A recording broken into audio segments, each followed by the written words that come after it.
Out of all the mechanics in Vanguard, probably one of my most favorite ones. The idea of your deck being your toolbox and just being able to get anything on demand, while thematically using the bind as a state of limbo before returning back to its original form. When I saw that Gear Chronicle was, in a way, coming back, and not just only as an encounter, but as part of the lore of Cray 3000 years into the future, I was actually pretty hyped. In fact, I think it was pretty cool that they made this sort of amalgamation that technically reps two nations in a deck, even if it wasn't executed in the best way. That deck being the Faded One of Time, Liael Amorta, piloted by Myodo Hikari, or technically Myojo Erika, being the 7 Faded One in Divine Season 1, mainly so they could pull off a Fate Stay Night reference. Oh, all this time there was another servant in the war. Ugh. Being a huge Gear Chronicle fan, this deck is actually pretty insane for how much homage Liael pays to the clan's mechanics, even without being from Dark Stage/Dark Zone. Mainly with the Time Leap mechanic, and technically speaking, the next stage for the Divine skill. Well, not completely the Time Leap mechanic because it's not +1 grade, but that aside, Liael's concept is a crack baby between Angel Feather and Gear Chronicle, well, more in terms of aesthetic. For deck mechanics, you can say it does if you try really hard enough to slot in that Angel Feather part.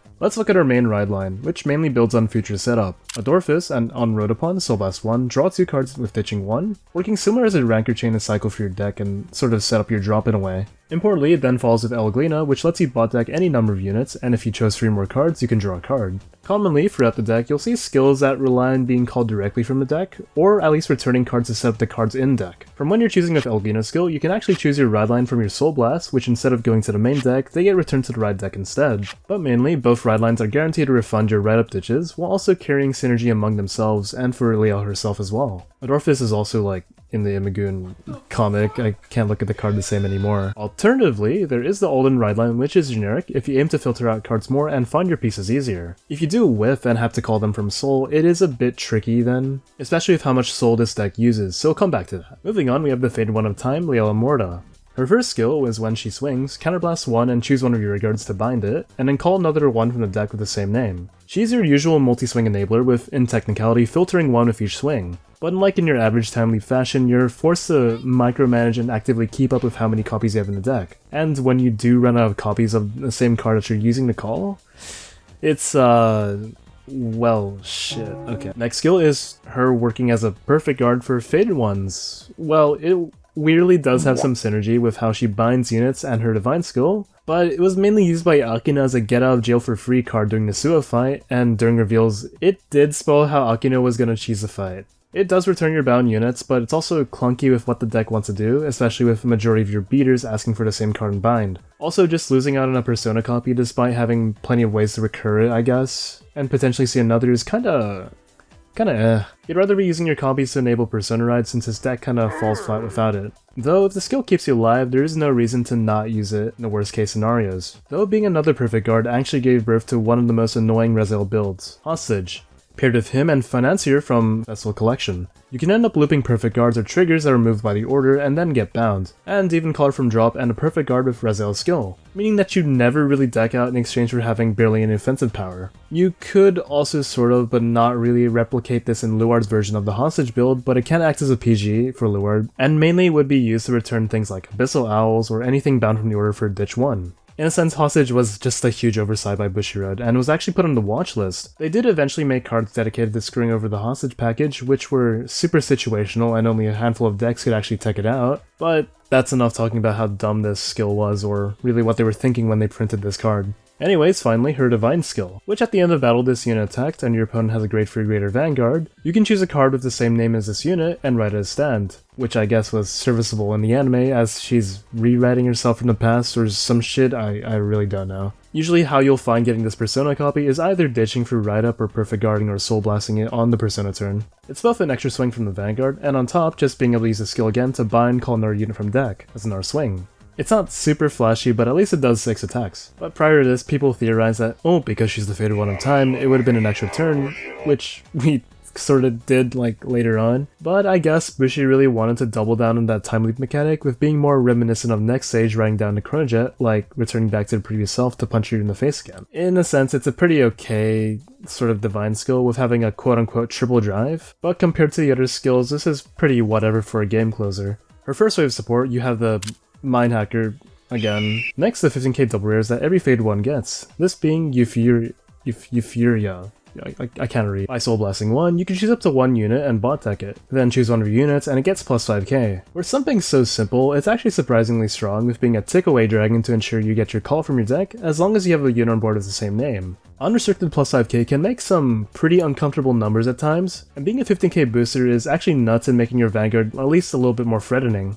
For her grade 2 tripper, Idris is one of your main beaters. He gains plus 10k if you have a card in your bind zone with the same name as him, and when he's bound by Liael's skill, you Soul Blast 1, draw a card, and then give plus 5k to Liael. He's pretty nice as a refundable unit, and arguably a plussing engine. Unfortunately, wish that plus 5k was lingering on the divine skill turn, but you can't have everything. But he's actually one of your best call targets with Liael's skill, better if you have free in your deck by the divine skill turn. But he's also just as depressing if you get one retired or damaged. Oh, your 4-of sort of thing also kind of applies to every card you're running as a call target. But I don't know, just be better at the game or something. Lastly is Salvar Dragon, which gets plus 10k if you have a card in your bind with the same name as any of your units.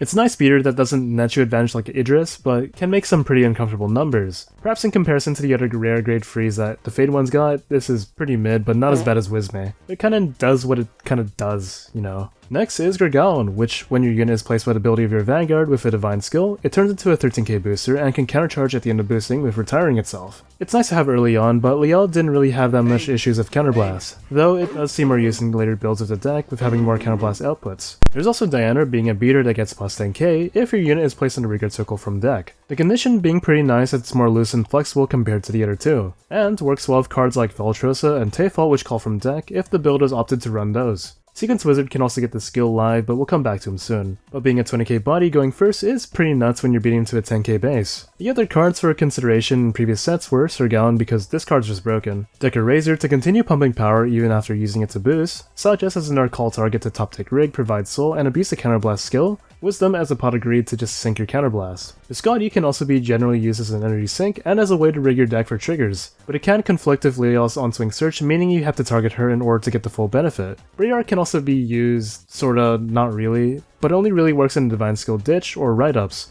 Likewise, his rig sort of also does conflict with Liael's search. Bugni can also be a consideration, but she herself needs to be called from the deck in order to gain power, so you're forced to swing her first, and then using Liael to Time Leaper, which is kinda whatever. Liael didn't get that much support until DZBT-05, where we got Sequence Wizard, which is CB1 call card from top 5. It also gains power if your card was bound by your Vanguard's ability, and has an optional Soul Charge 1. This card reads pretty fine, but it's more of like, Wizard doesn't really help you with the power issues that Liael needs, but does help with getting out of board and searching for your pieces without needing to just hard draw. Seeing as Soul is pretty scarce, you kinda just ran it for that reason, even if it was blind Soul Charge. Pernacetta from the same set is just a really bad card. With the idea of just being an energy sink, binding itself to enable PGUs or whatever skills you want to proc. Oh, it only works whenever you ride up Persona Ride or that one-time Divine skill, so I genuinely have no idea what Bushi was thinking when they made this card. It also makes the exact same numbers as Sequence Wizard, so I don't even know, man. Next is Istir, which is surprisingly decent for a common. Where if your unit in the same column is bound by Liael's skill, it simply restands. Basically just being a better Decker Razor, which is pretty funny as it's not locked to once per turn,